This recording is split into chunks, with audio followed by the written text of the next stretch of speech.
ആരാധകരുടെ കാത്തിരിപ്പിന് വിരാമം ഇട്ടുകൊണ്ട് റിലീസ് തീയതി ഉറപ്പിച്ചിരിക്കുകയാണ് മെഗാസ്റ്റാർ മമ്മൂട്ടി ചിത്രം കളങ്കാവൽ. പ്രേക്ഷകരും ആരാധകരും വലിയ പ്രതീക്ഷയോടെ കാത്തിരുന്ന ചിത്രം നവാഗതനായ ജിതിൻ കെ ജോസ് ആണ് സംവിധാനം ചെയ്തിരിക്കുന്നത്. മമ്മൂട്ടിയും വിനായകനും സുപ്രധാന വേഷത്തിലെത്തുന്ന ചിത്രം ഈ മാസം റിലീസ് ചെയ്യാനായിരുന്നു നേരത്തെ തീരുമാനിച്ചിരുന്നത്. എന്നാൽ അതിനിടയ്ക്ക് മമ്മൂക്കയുടെ ആരോഗ്യസ്ഥിതി മോശമായി വിശ്രമത്തിലേക്ക് കടന്നതോടെ സിനിമയുടെ റിലീസ് മാറ്റിവെക്കുകയായിരുന്നു. ഇപ്പോഴിതാ മമ്മൂക്ക പൂർണ്ണ ആരോഗ്യവനായി തിരിച്ചെത്തിയതോടെ കളങ്കാവലിന്റെ റിലീസും ഉറപ്പിച്ചിരിക്കുകയാണ് അണിയർ പ്രവർത്തകർ. ഇതിനോടകം പുറത്തുവന്ന ലേറ്റസ്റ്റ് റിപ്പോർട്ടുകളനുസരിച്ച് ചിത്രം ജൂൺ ആദ്യത്തോടെ ബക്രീദ് റിലീസായി പുറത്തിറക്കാനാണ് പ്ലാൻ.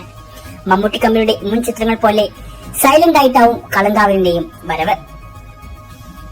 വലിയ പ്രൊമോഷൻ പരിപാടികളൊന്നും തന്നെ കളങ്കാവലിലും പ്രതീക്ഷിക്കേണ്ടെന്ന സൂചനകളാണ് അണിയർ പ്രവർത്തകരിൽ നിന്നും ലഭിച്ചിരിക്കുന്നത്. എന്നാൽ ചിത്രം സൈലന്റായി വന്ന് ബോക്സ് ഓഫീസ് കീഴടക്കുമോ എന്ന് കണ്ടു തന്നെ അറിയാം. വിനായകൻ നായകനായും മമ്മൂക്ക വില്ലനായി എത്തുന്ന ചിത്രം പ്രേക്ഷകർക്കും ആരാധകർക്കും ഒരു പുതിയ അനുഭവം സമ്മാനിക്കുന്ന ചിത്രമാകുമെന്നതിൽ സംശയമൊന്നുമില്ല. ചിത്രത്തിന്റെ കൂടുതൽ പോസ്റ്ററുകളും ട്രെയിലറും ടീസറും എല്ലാം ഉടൻ തന്നെ അണിയർ പ്രവർത്തകർ ഒഫീഷ്യലായി പുറത്തുവിടും. കാത്തിരിക്കാം ആ വില്ലിന്റെ വരവിനായി.